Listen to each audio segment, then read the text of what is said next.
दोस्तों, मैं आपको सुनाने जा रहा हूं अपनी मंडली की सदस्य छवि निगम की लिखी कहानी हरा समंदर।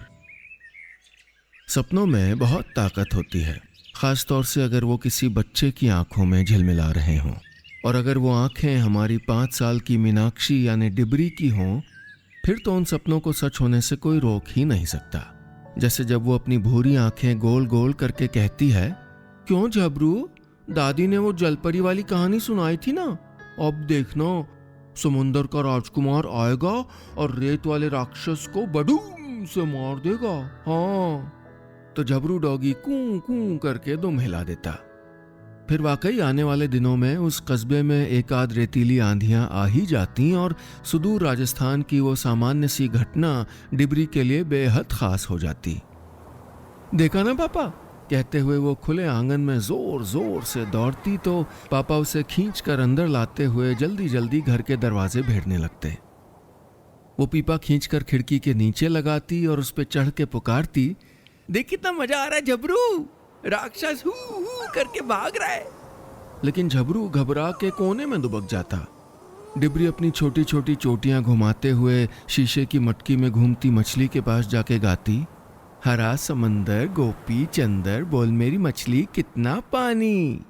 नाचते हुए उसके नन्हे हाथ जमीन पर जाते, फिर कमर तक, फिर सर के ऊपर चले जाते और अपनी दीवार से सटकर वो सुनहरी मछली, जिसका नाम ही डिबरी ने गोपी चंदर रख दिया था, उसे टुकुर टुकुर ताकती रहती। कभी कभी डिबरी सोचती कि कैसा लगता होगा इतना सारा पानी, कहाँ जाता होगा ये हरा समंदर, वो जो दादी की हर कहानी में जरूर से चला आता था।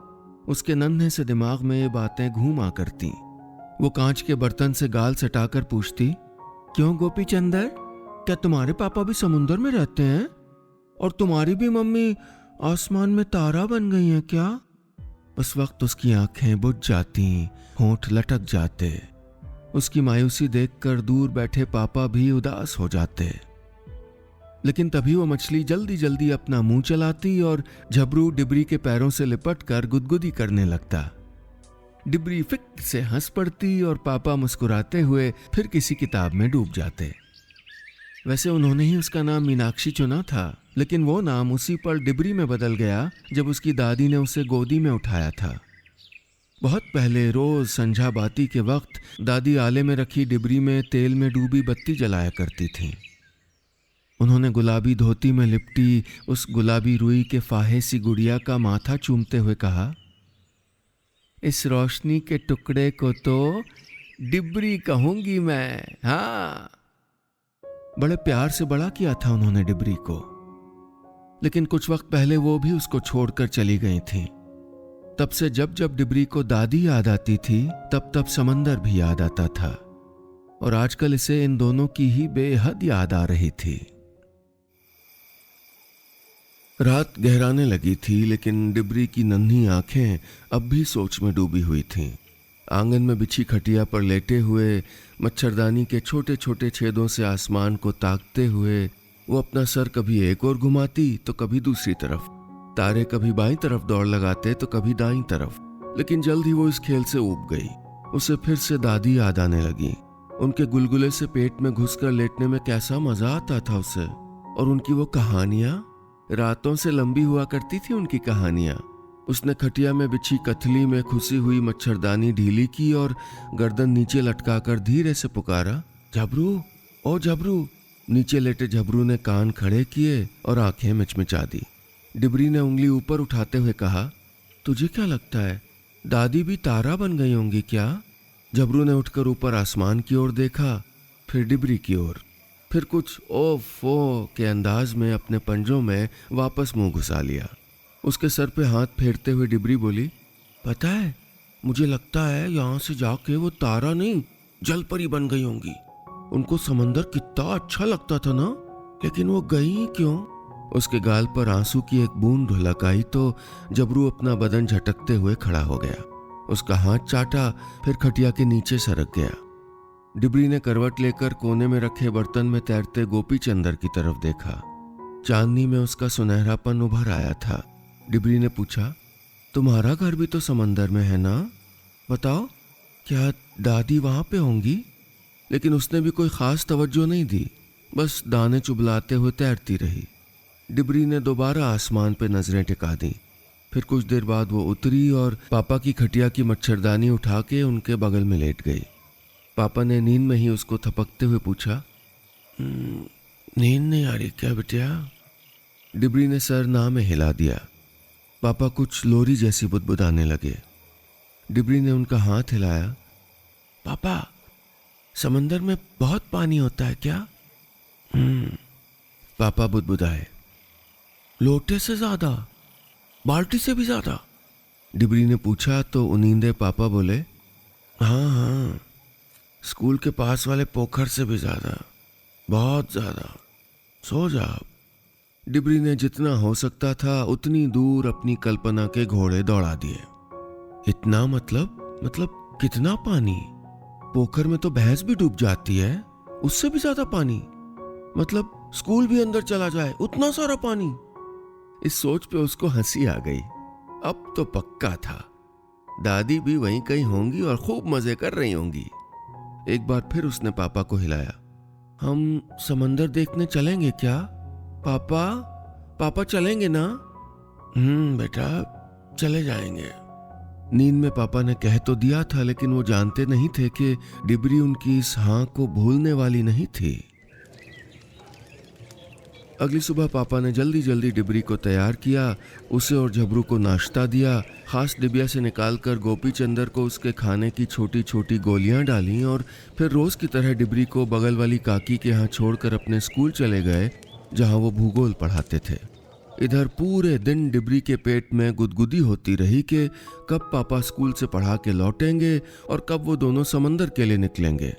उसने अपनी किताबें कॉपियां निकाली, लेकिन आज उसे कोई पहाड़ा, कोई स्पेलिंग नहीं सूझ रही थी। पैरों में जैसे स्प्रिंग लग गए थे जो उसको चैन से बैठने नहीं दे रहे थे। कई बार वो काकी को भी बता चुकी थी कि पापा मुझे समंदर दिखाने ले जाने वाले, हाँ। लेकिन ऊंचा सुनते हुए काकी पूछ लेती, हैं बंदर दिखाने? निरे तो भरे पड़े हैं बंदर यहाँ वहाँ, इसमें कौन सी खास बात है? तो कभी कहती, मंदिर जाएगी क्या? मेरी भी ढोक लगा आना। ऊप कर डिबरी ने सोच लिया कि ये वाली बात अब वो किसी और को नहीं बताएगी। अपनी नीली छींट वाली फ्रॉक का घेरा उठाकर वो गोल गोल घूमने लगी, इतनी तेज कि उसकी चोटी में बंधा रिबन नीचे सरक आया। झबरू भी हवा में ऊंचा उछल उछल के भौंकने लगा। डिबरी की हंसी उस शाम ऐसी छिटकी कि काकी के बागीचे में ढेरों नीले बैगनी फूल खिलाए थे। शाम को पापा साइकिल के हैंडल पर समोसे की थैली लटकाए लौटे। हैरान रह गए जब बजाय समोसे पर टूट पड़ने के डिबरी पूछने लगी, अब समंदर देखने चले? पापा को समझ नहीं आया कि क्या कहें। नींद में किया वादा वो तो भूल चुके थे। उधर उनका हक्का बक्का चेहरा देखकर डिबरी का चेहरा लटक गया। झबरू ने अपना आधा खाया समोसा छोड़ दिया। गोपी चंदर ने भी मुंह दूसरी तरफ फेर लिया। डिबरी की सीप जैसी आंखों से मोती बस टपकने को ही था कि पापा ने झट उसको गोदी में उठा लिया। उसके गाल पर प्यार करते हुए बोले, चलो कल ही स्कूल में छुट्टी के लिए अप्लाई कर देता हूँ, फिर चलते हैं समंदर देखने। फिर तो डिबरी की खिलखिलाहट से उनका छोटा सा घर गूंज गया। फटाफट वो एक बैग में अपनी फ्रॉकें, सैंडल, कंघी, रिबन, अपनी गुड़िया वगैरह सब इकट्ठा करने लगी। और फिर एक शाम झबरू और गोपी चंदर को काकी के यहाँ छोड़कर उन्हें प्यार से बाय, जल्दी आऊंगी, अच्छा कहकर डिबरी पापा के साथ चल दी। रास्ता लंबा था, सफर में पूरा दिन गुजर गया। राजस्थान पार करते हुए उनकी बस गुजरात में दाखिल हुई और फिर समुद्री तट की तरफ चल दी। चमकती आंखों से डिबरी खिड़की के बाहर देख रही थी। अब हवा में एक नम सी खुशबू आने लगी थी, कुछ वैसी ही जैसी दादी के पास से आया करती थी। डिबरी की उत्सुकता बढ़ती जा रही थी। कैसा होगा समंदर? क्या दादी होंगी वहां? अगले दिन का सूरज मानो आसमान में नहीं बल्कि डिबरी की आंखों के सुनहरे बादलों के बीच उगा। पूरे रास्ते उसकी कल्पनाओं ने उसे जगाए रखा था। कितने बित्ते का होगा दादी का समंदर, जहां से राजकुमार रेत के राक्षस को मारने जाता है, जहां चांदनी रात में जलपरी अलगोजा बजाती है, जो अच्छे बच्चों से दोस्ती कर लेता है, उनसे बातें भी करता है। ढेरों बातें उसके दिमाग में एक तरफ से आती और दूसरी तरफ से निकलती जाती। क्या उसमें कागज की नाव तैरा पाएंगे? क्या छप छप कर पाएंगे? गोपी चंद्र जैसे और भी फ्रेंड्स वहां रहते होंगे क्या? जब वो खुद को रोक नहीं पाती तो पापा करके एक आध सवाल जोर से पूछ ही डालती, लेकिन पापा उनींदी आवाज में कह देते, बस पहुंचने वाले हैं बिटिया, तो खुद ही देख लेना। लेकिन तब तक उसके मन में घुमड़ते सवाल कहाँ बंधने वाले थे। उसने पापा की गोद में रखे बैग से टटोल कर बिस्किट का पैकेट निकाला और कुटुर कुटुर खाने लगी। फिर पानी की बोतल निकाली तो एक बार फिर ख्याल आ गया कि दूध तो सफ़ेद होता है और शरबत लाल, लेकिन फिर बोल मेरी मछली वाली कविता में समंदर हरा कैसे होता है, जबकि गिलास के पानी का तो कोई रंग ही नहीं होता। तो फिर क्या उसके ऊपर घास का मैदान होता है? क्या उस पर खेल भी सकते हैं? आखिरकार उनकी मंजिल आ गई। स्टैंड पर बस के रुकते ही लोग धीरे धीरे नीचे उतरने लगे। ज़्यादातर लोग किसी न किसी काम से यहाँ आए थे। उनमें से किसी के होठों से मुस्कुराहट ऐसे नहीं फूट पड़ रही थी जैसे कि डिबरी की। किसी की आवाज़ इतनी मीठी नहीं थी जितनी कि जल्दी चलो ना पापा, कहीं समंदर कहीं और चला गया तो, ये कहती डिबरी की थी। और फिर थोड़ी देर बाद डिबरी की तो जैसे सांस ही अटक गई। उसके ठीक सामने समंदर था। हे भगवान, इतना सारा पानी! स्कूल से घर तक फैल जाए इतना नहीं, बल्कि 10, 20, 50, 100 स्कूल से घर तक डूब जाए, इससे भी ज्यादा पानी और इतनी तेज आवाज। एक बार डिबरी ने एक सर्कस में हाथी देखा था, जैसे वो चिंगारता था ना, उससे भी तेज आवाज थी इस समंदर की। डर के वो पीछे हट गई। पापा ने मजबूती से उसका हाथ पकड़े रखा। कुछ पलों बाद हिम्मत करके उसने लहरों को छुआ और फिर थोड़ा आगे बढ़कर उसमें पांव डाल दिए। इस बार उसकी मुस्कुराहट एक से दूसरे कान तक फैल गई।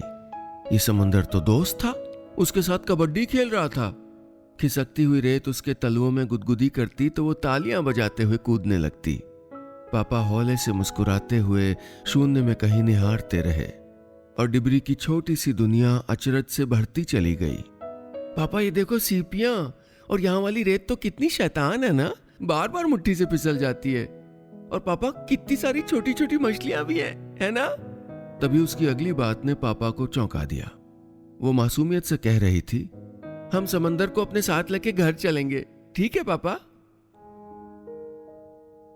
हो सकता है कि आसमान के शामियाने को बांधा जा सके, हवाओं को लंबी सी बांसुरी में कैद किया जा सके, चांद पर चरखा काटती दादी से बातचीत हो जाए या फिर ग्रह नक्षत्रों से किसी रोज फुटबॉल खेली जाए, मगर यह नहीं हो सकता कि एक बच्चे की मासूम ख्वाहिश ठुकराई जा सके। अब डिबरी ने भी पापा के सामने एक भोली सी इच्छा जाहिर कर दी थी, जिसके सामने बेचारे पापा के लिए अच्छा बिटिया कहने के अलावा कोई रास्ता नहीं था। फिर भी वो पूरी कोशिश में थे कि डिबरी के दिमाग से वो समंदर को घर ले जाने वाली बात निकल जाए। उन्होंने डिबरी को हवा में घूमने वाली लाल हरे पतंगी कागज की चक्री दिलाई, गुलाबी और लजीज बुढ़िया के बाल यानी कैंडी फ्लॉस दिलवाए, बायोस्कोप में खेला भी दिखवाया। डिबरी की जिंदगी का ये सबसे यादगार दिन था। पूरा दिन वो खेलती रही। दोपहर को एक चट्टान पर बैठकर वो गौर से सामने देखती रही। कितनी मजे की बात थी कि हरा नीला समंदर आसमान पे चढ़ रहा था या फिर आसमान ही नीचे उतर आया था, या फिर दोनों ही छुपन छुपाई खेलते हुए दादी के आंचल के पीछे छुप गए थे।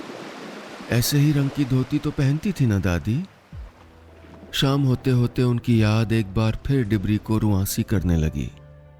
तभी लाल लाल सूरज लुढ़कते पुढ़कते आया और झम से पानी में कूद गया। हैरानी से उसका मुंह खुला का खुला रह गया। वो खुद नीचे गिरते गिरते बची। पापा ने जल्दी से उसको पकड़ लिया, लेकिन तब तक वो दूर पानी की सतह से ऊपर कुछ पल को उभरे पंखों को देख चुकी थी। पापा पापा वो जलपरी है ना? पापा कुछ डॉल्फिन के बारे में समझाने को हुए, फिर रुक गए। बोले, हाँ बिटिया। डिबरी खिलखिला उठी। दादी समंदर की मछलियों की रानी बन गई है ना? पापा कुछ पल रुके, फिर बोले, हाँ बिटिया। डिबरी कूद के उनकी गोद में बैठ गई।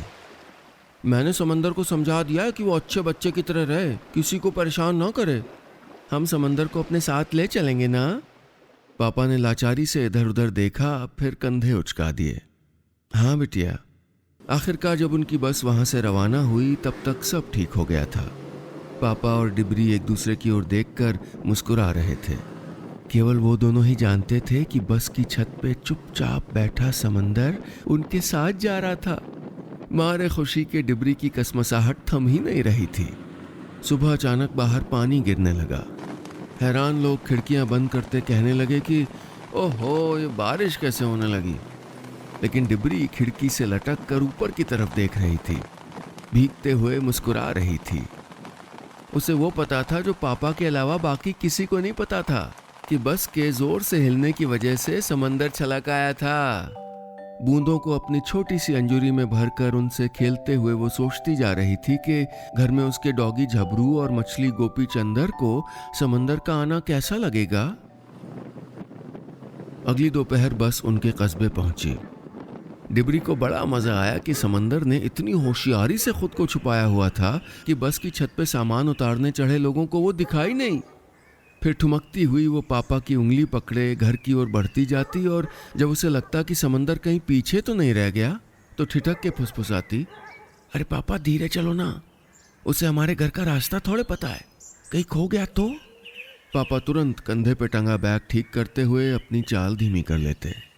घर से कुछ दूर ही उसने आवाज लगाई, ओ जबरू। काकी के घर के गेट के नीचे से खुद को चपटा करके जैसे तैसे झबरू फौरन बाहर निकला और भागते हुए आके डिबरी पे चढ़ गया। हंसते हुए डिबरी ने अपना चेहरा उसकी लंबी जीभ से बचाया और बोली, देख पीछे वाले मोड़ पे वो समंदर है ना, वो हमारा दोस्त है, समझे, उस पे गुराना मत। जबरू ने उसके पीछे झांका, कुछ कंफ्यूजन में पूंछ हिलाई और फिर पापा के चक्कर लगाने में मशगूल हो गया। फिर सब लोग घर पहुंचे और समंदर घर की छत पर पसर गया। फिर कस्बे का मौसम कुछ दिनों के लिए बदल गया। पापा ने स्कूल में कुछ ट्रॉपिकल हवाओं को इसकी वजह बताया। काकी कोई 20-30 साल पहले की घटना बांचने लगी, तब की जब रेगिस्तान में लगातार बारिश हुई थी। लेकिन डिबरी इसकी असली वजह जानती थी। वही सुन पाती थी लहरों की सुबह सुबह वाली गुड़ गुड़ की आवाज जो छत से आती थी और जो कभी कभी रात में गड़गड़ में बदल जाती थी।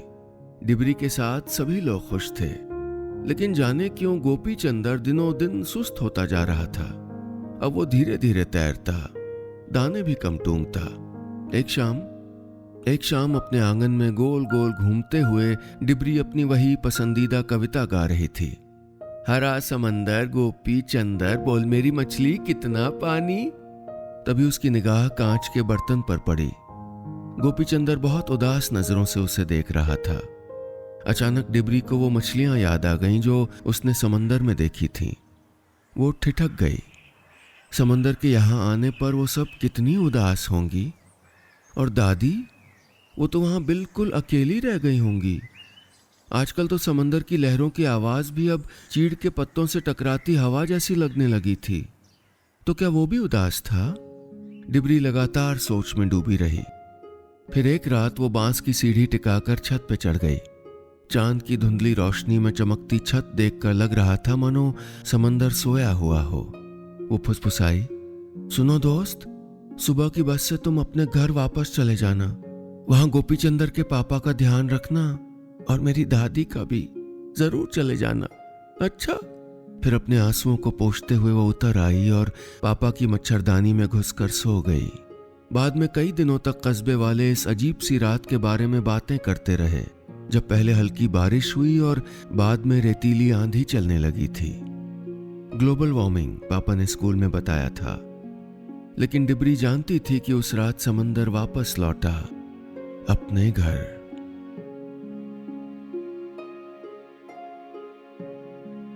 बस इतनी सी थी ये कहानी।